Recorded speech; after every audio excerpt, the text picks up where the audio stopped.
One blood clot forms for every 6,000 passengers on flights lasting more than 4 hours. The World Health Organization documented this. Real people, real flights, real medical emergencies happening somewhere in the sky right now. And most of those passengers had one shocking thing in common. They were sitting in the wrong seat. If you're over 60 and you've ever stepped off a plane with throbbing knees, a locked-up lower back, or ankles so swollen you couldn't tie your shoes for 2 days, this isn't normal aging. This is your seat choice silently attacking your body. And today, we're going to expose the 5 airplane seats that quietly destroy senior joints. Seats that pilots, flight crews, and orthopedic surgeons all agree you should never book again. Before we get into the list, you need to understand what's actually happening inside your body at 35,000 feet.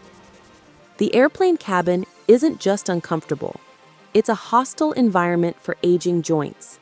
Cabin pressure drops to the equivalent of 8,000 feet above sea level. Gases in your body expand. If you have arthritis, a bulging disc, or any inflammation, that internal pressure makes your pain flare sharp. But that's only the beginning. The cabin humidity drops below 20%, drier than the Sahara Desert, and your spinal discs and joint cartilage lose hydration fast.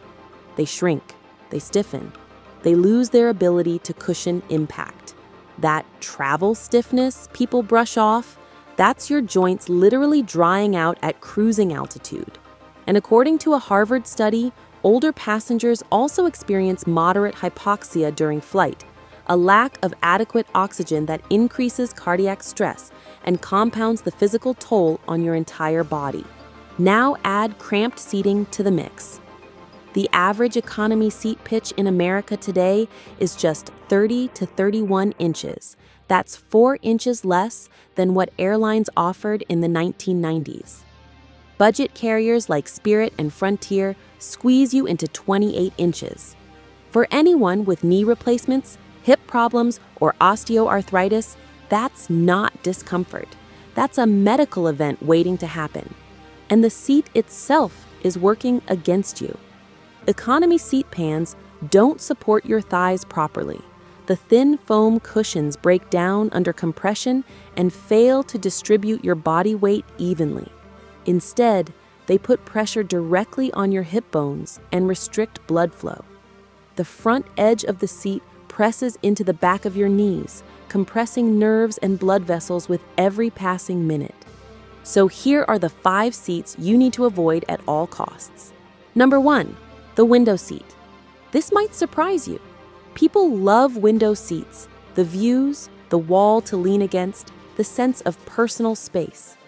But for seniors, the window seat is statistically the most dangerous position on the aircraft. The American College of Chest Physicians published research identifying window seats as a direct risk factor for deep vein thrombosis, dangerous blood clots that form in your legs during prolonged immobility.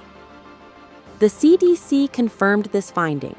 Travelers in window seats experience a 2-fold increase in blood clot risk compared to aisle passengers. If your BMI is over 30, that risk jumps to 6 times higher in a window seat. Here's why the numbers are so dramatic. You're trapped. One person blocks your path to the aisle, sometimes 2 on wider aircraft. Every time you need to move, you have to disturb your neighbors, ask them to stand, and climb awkwardly over their legs. So most window passengers simply stay put for 4, 5, 6 hours straight.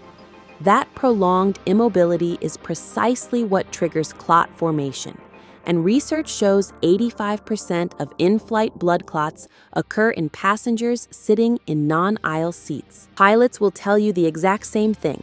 Choose the aisle every single time. But wait, there's a seat even worse for your joints, and airlines are actually charging you extra for it. Number 2, the exit row seat. Extra legroom, premium feel, a higher price tag that makes you believe you're getting a genuine upgrade. But here's what airlines won't emphasize. You're paying extra to become an unpaid emergency crew member, legally responsible for assisting in an evacuation if something goes wrong. FAA regulations require exit row passengers to lift objects weighing up to 50 or 60 pounds, approximately what an overwing emergency exit door weighs. You must operate that exit rapidly and help other passengers evacuate under extreme pressure. These aren't suggestions, they're federal law. Some airlines, like Turkish Airlines, won't even seat anyone over 65 in exit rows. Their policy states this explicitly. And here's the financial trap that catches thousands of seniors. Airlines collect exit row fees, typically $70 to $95, knowing that a percentage of passengers won't meet the physical requirements. If the gate agent determines you can't fulfill the obligations, they'll reassign you to a regular seat. That premium fee? Non-refundable. Seniors lose money this way every single day across every major airline. Now here's the one that shocks people the most. Number 3, the back row seats.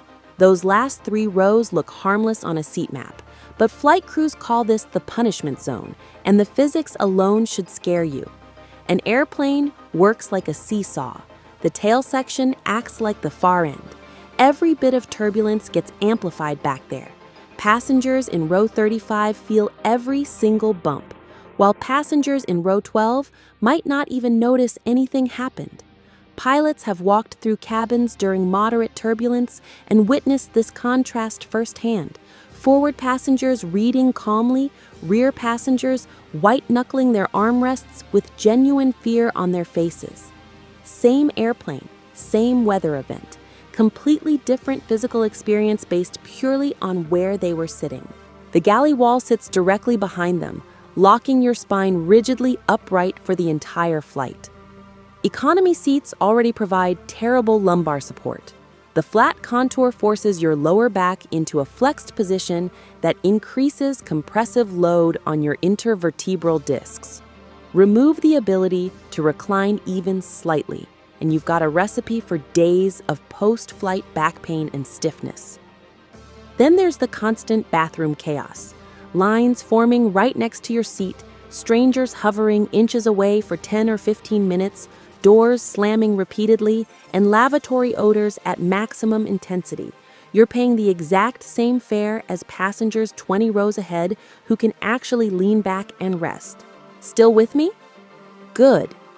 Because the next one is the sneakiest trap on the entire airplane. Number 4, the bulkhead seat. No seat in front of you, open space ahead, nobody reclining into your face. Sounds like a dream for anyone with bad knees, right? It's a trap, and an expensive one. Airlines install baby bassinets on those bulkhead walls. Families with infants specifically request these rows. One traveler, Carol, 66 years old, from Atlanta, paid $95 for a bulkhead seat on a cross-country flight. She was thrilled about the legroom. What she actually got was 6 hours seated next to a screaming baby. That extra space felt completely worthless. But here's the real joint problem.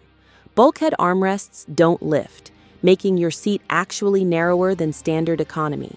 The tray table folds from the armrest, smaller, wobblier, awkward to use. The entertainment screen forces you to crane your neck downward at an unnatural angle for hours.